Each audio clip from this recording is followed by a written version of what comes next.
نگاهم به عکست کنار من و گلامون که رو تاقچه پژمردن و همه اون روزای کنار همون، مگه میشه اینا یادم بره؟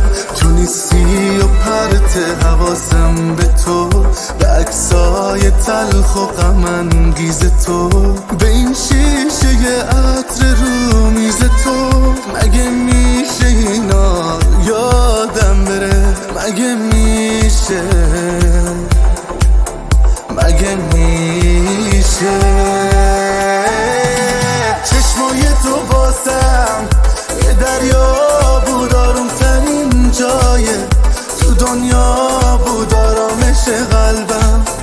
کجایی که بی تو نمیشه؟ تصویر چشمایی که دنیام آرامش روزه، مبادام تو خاطراتم میمونه همیشه.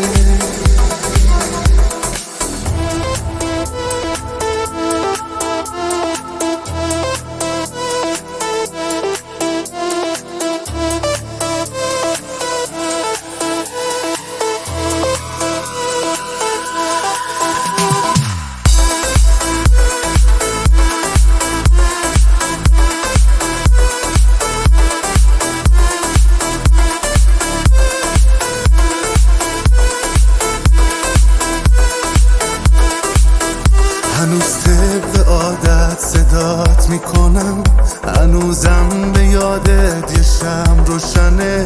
ببین کاری کردی تو با رفتنه، الان شادیم با دلم دشمنه.